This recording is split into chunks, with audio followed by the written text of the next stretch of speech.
Disclaimer. Please do not send any backlash to anyone mentioned in these videos. Everyone is doing the best they can with the cards they have been dealt. Everything in these videos come from my own opinion and experiences from my own point of view of each individual situation mentioned. I make these videos as a type of artistic therapy, and I share them publicly so others can learn from my mistakes, and for those who can relate can have the knowledge that they are not alone. Every video has a possibility of the mentions of sexual assault, rape, mental and physical abuse, alcohol and drug use, suicide, attempted murder, Denied. cursing, LGBTQA+, along with possible other triggering topics, and each video is played with the high suggestion of caution. Also, note, some names and places have been edited with other references to protect their identities and prevent any doxing from occurring. By proceeding, you agree that you do so with warning of caution and understanding of not looking for and contacting individuals mentioned. Testing, 1, 2, 3, testing. Relationships. Relationships are hard, whether it's a friendship or romantic. They, whoever they are, say that the reason relationships don't last anymore is when things get difficult, people choose to walk away instead of staying. Meanwhile, others will contradict this and say that people have the choice to leave abusive relationships unlike before. So does this mean there are a lot of abusive people out there, or just a lot of people who would rather have a casual relationship versus a lifelong one?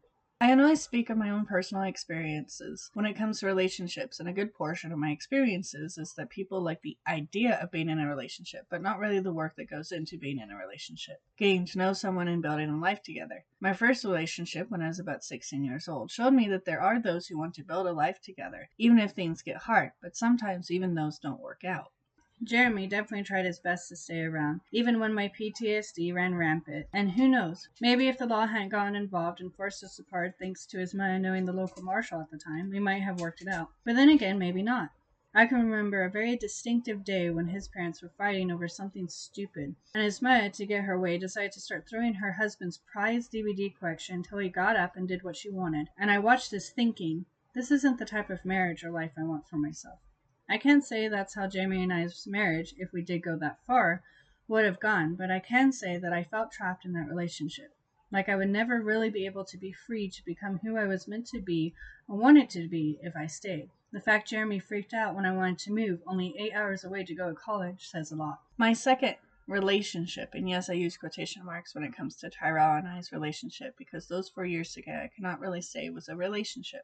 Sure, in the beginning it was because Tyrell gave me the freedom, and I say that lightly with an older understanding, to explore where Jeremy was scared to let me explore. That's why in the beginning our open relationship was welcomed, going and experimenting with drugs and alcohol, sex, and living a different lifestyle from being on and off the reservation was, at that time, welcoming and fulfilling. But I can vividly remember one day living in Monument Valley on the Navajo Nation reservation, in the middle of bum-ass nowhere, and him looking at me and saying, "The light in your eyes is gone." Older me says, "Fucking run, Bruh. run." But instead, I was confused with this statement and didn't realize what it meant in the coming years. After our first son, I was sick and tired of these adventures and had planned on leaving him when I found myself weeks away from giving birth to my first son, and the father of my child was accused of raping one of her friends who at that time was barely 14. Yes, I planned on leaving his ass there in Mexican water at his aunt's house and never looking back, because by that point I was done with the party lifestyle, and my partner, who would rather than spending time with the person who was about to give birth to his child, would rather be out with his friends getting wasted than being home. But young, naive me, who hadn't yet had a backbone, let herself be talked into staying with him and giving birth surrounded by complete strangers and users, because women don't just abandon their man when times get tough.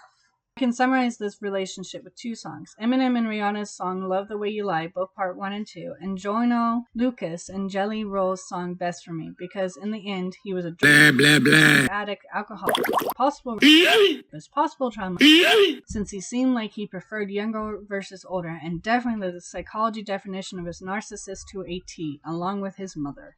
Young met me fresh out coming from this previous 4-year-long relationship and beginning the releasing process from Tyrell. Our first date night, Tyrell had literally just left the place we'd been living together the day prior. I was in the process of getting a restraining order and full custody of my kids. I was still working on getting clean and sober, and those of you who have dealt with a narcissist know what I mean by still freeing myself from the mindset he had created for me. What I didn't know at the time during our on-again, off-again relationship was that he was dealing with his own demons at that time, that eventually won when his brother found him one day in his bed with a needle in his arm, and by then it was already too late. Derek, in all honesty, was my rebound to another breakup with Young. I still had feelings for Young and wanted to get back with him, but he had clearly set the boundary, and Derek, who I knew had a crush on me, seemed nice enough, and I went, why not? At first it was okay. We ended up doing more of a long-distance relationship due to him going back to prison to shorten his sentence. Bruh. But the moment he got out, I realized that what he had promised and what I thought this relationship, even though it was originally a rebound, was not what it seemed. For me, one of my final straws was when his sister had invited us to dinner and he said not to bring my boys, only to have her wonder where they were. And when I said he said not to bring them, the look on her face said all I needed to know, and I started to reflect and look back on this relationship. In the end, I realized I was only a trophy to make it look like he was doing better than he actually was, and on our year anniversary, our first real date, that became crystal clear with friends of mine. From Paul, who had been the first friend he met, getting nearly third-wheeled, to the friends of mine who eventually decided to join, Kelly and David. Yeah, via his guidance, our anniversary date night became a double date on the way to the location. Oh, brother, this guy stinks! And they saw through it immediately, and it all clicked into place. I ended up leaving with Kelly and David and staying the night, which led Derek to snapping like paragraph text snapping, and well, that ended. Paul and Angelique. I say them together because at this particular time, they came back into my life around the same time. Angelique was a childhood friend and my first crush that led me to realizing my bisexuality. And Paul was a friend from around the time Tara and I had first gotten together. Although I knew his sister first because she and I had been friends only to veer in different directions in friend groups. Paul had always had a crush on me, and of course when we reunited it became physical. The unexpected thing was the sudden surprise that in a drunk get-together the three of us had one night. Angelique too apparently had a crush on me, prompted by a kiss. This led me to confessing my love for her I had had for as long as I could remember, and the three of us having a threesome. Scandalous. However, following said threesome, some miscommunication happened between her and Paul, which led Angelique to demanding I pick a side, which I refused because they both were adults and thought they could figure it out and handle it like adults. A few years ago, she did get back in contact and apologized, but that friendship, much less romantic relationship, was long gone by that point. Paul, on the other hand, stayed friends for a bit longer after that, only to end almost much the same way as Tyrell and I's. I ended up staying with him for a little while when I was homeless and living in my camper. I say homeless with quotation marks because even though I was technically homeless, I never felt homeless at that time because that camper felt the most at home I had ever felt in a really, really long time, even if I didn't have a place to park it at that time. I ended up on the property he and his father had recently purchased and moved on to after a disagreement, and ending between another friend of mine who I hadn't realized was as toxic as she ended up being and quite literally kicked me out into a snowstorm in the middle of the night. What I didn't know at that time was he was going through some legal stuff due to an underage girl, and well, next thing I know, he's in jail and I am yet again, last minute, having to move locations again. I was the one who ended this friendship because I'm sorry, but a $5,000 bond is a lot. And it doesn't matter how much you care for a person. There are times they end up being toxic and not good, and just my association with them could have led me to losing my boys. Looking back though, that relationship probably would have gone the same way that my relationships with Derek and Jeremy ended up going. Because even though he may have loved me in his own way, I would never have been fully free to be myself. When my husband, boys, and I finally got a chance to test the waters after 7 years of being drawn to each other and having a crush, but never able to test the waters until 2 years ago, we both agreed this was it for us, even if it doesn't work out. I met Boyce during all that chaos was leaving Tyrell, back and forth between Young and Derek, and I had always been there to the point I wished he had kissed me my last day at the place we worked, because he could have easily stolen me from Derek. But at the same time, we both agreed we probably would have ended up being toxic for each other at that time. But who knows? Maybe we would have worked out like we ended up doing. From day one, this relationship has felt the most natural, not force anything. It just kind of fell into place. Sure, it started off as more of a booty call, scandalous, although we both agreed that we were more than just a booty call to each other. And each other's dark secret, so to speak, because we didn't really tell anyone outside, even in our close circles, about each other until much later when things started leaning to being more official. And yes, there have been challenges, like in the beginning when we first became official and he hadn't completely cut off a love interest. Oh, shit. Here we go again.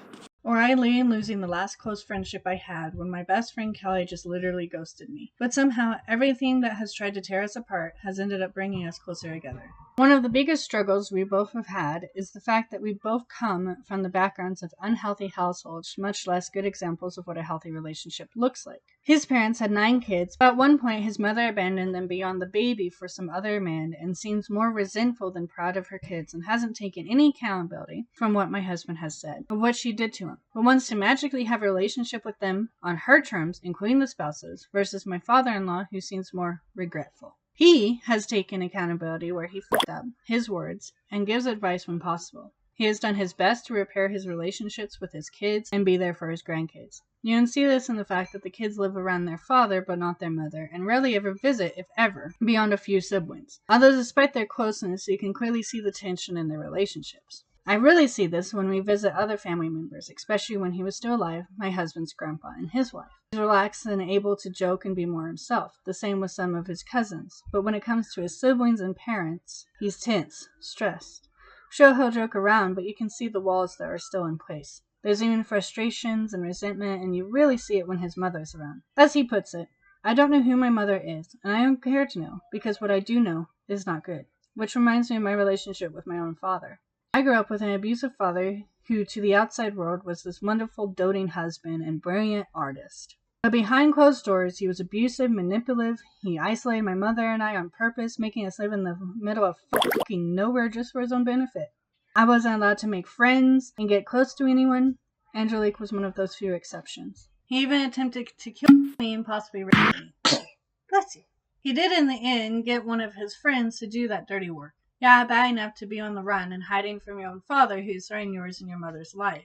Where Blaze's mother abandoned them, his father going crazy and ending up in jail, my father decided to put a gun to my head and told my mom to leave or he'd kill me. He then proceeded to call the cops and shoot himself. Oh, he lived for about a year and made our lives hell during that time. But that's a story for another time. Blaze grew up not believing anyone ever gave a fuck about him, something he believes to this day. He begs when he comes to events from family get-togethers to ceremony, even though he knows as a white-passing or white-seeming native, ceremonies are a mixture of complex, difficult emotions for me, just so he has at least one person there who gives a fuck about him.